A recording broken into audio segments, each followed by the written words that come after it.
Super star ரஜினியின் 170வது படம். மஞ்சு வாரியார் நடிக்கிறார். ஜெய் பீம் படத்தை இயக்கிய ஞானவேல் கதை திரைக்கதை வசனம் எழுதி இயக்குகிறார். இந்த படத்துக்கு இன்னும் பெயர் வைக்கவில்லை. இந்த படத்தின் கதை என்கவுண்டர்களை பற்றிய கதை என்று சொல்லப்படுகிறது.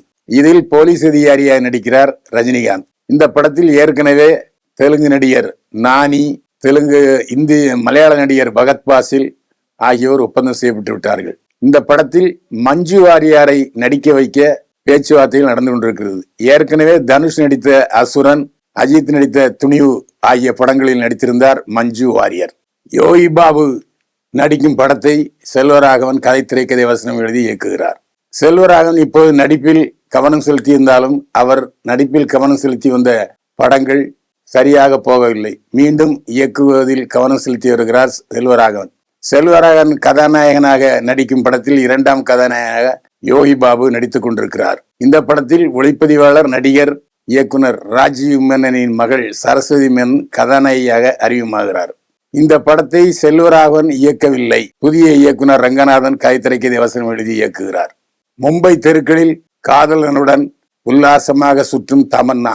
இந்திய நடிகர் விஜயவர்மாவை காதலித்து விரைவில் திருமணம் செய்து கொள்ள போவதாக அறிவித்திருக்கிறார் தமன்னா.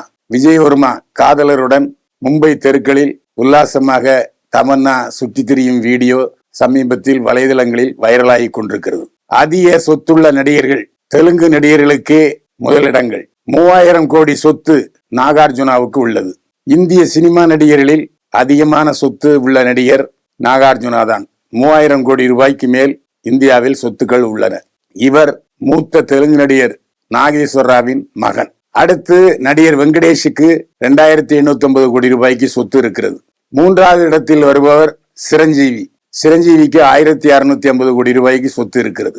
ஆக இந்தி பட நடிகர் அமிதாப் பச்சன், தமிழ் பட நடிகர்கள் ரஜினிகாந்த், கமல் ஆகியோரை விட வியந்து பார்க்கிற அளவுக்கு தெலுங்கு நடிகர்களுக்கு சொத்து இருப்பது சமீபத்திய கணக்கெடுப்பில் தெரிய வந்திருக்கிறது. காதல் காட்சிகளில் சிரிக்கும் நடிகை. பொதுவாக கதாநாயகனுக்கும் கதாநாயகிக்கும் காதல் காட்சிகளிலும் சரி, டூயட் பாடும்போதும் சரி, கெமிஸ்ட்ரி ஒர்க் அவுட் ஆகிட்டதா என்று நிறுவனர்கள் கேட்பார்கள். ஆமா, எங்க 2 பேருக்குள்ள கெமிஸ்ட்ரி ஒர்க் அவுட் ஆயிட்டு என்று நடிகரும் ஒத்துக்கொள்வார், நடிகையும் ஒத்துக்கொள்வார்.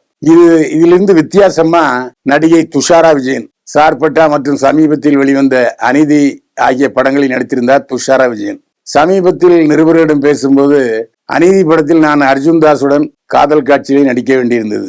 அர்ஜுன் தாஸும் நானும் நெருங்கிய நண்பர்கள். எனவே காதல் காட்சியில் நடிக்கும் பொழுது எனக்கு அடிக்கடி சிரிப்பு வந்துவிடும். இன்னொரு டேக் போக வேண்டிய கட்டாயத்தில் இருந்தேன். காதல் காட்சிகளில் சிரிக்கிற ஒரே நடிகை துஷாரா விஜயன் தான். அதை வெளிப்படையாக தெரிவித்து விட்டார். இன்னொன்னையும் சொன்னாரு, ஆரம்பத்தில் என்னை வெறுத்து ஒதுக்கிய, இதெல்லாம் நடிக்க வர்ற மூஞ்சியா என்று சொன்ன இயக்குநர்கள் எல்லாம் இப்போது என்னிடம் கால்ஷீட் கேட்டு வருகிறார்கள் என்று புகழ்ந்தார் துஷாரா விஜயன். இதான் சினிமா. ஆரம்பத்துல விரட்டி விடுவாங்க, அப்புறம் வெற்றி பெற்ற நடிகையான பிறகு இவர்கள் விரட்டி கொண்டு திரிவார்கள்.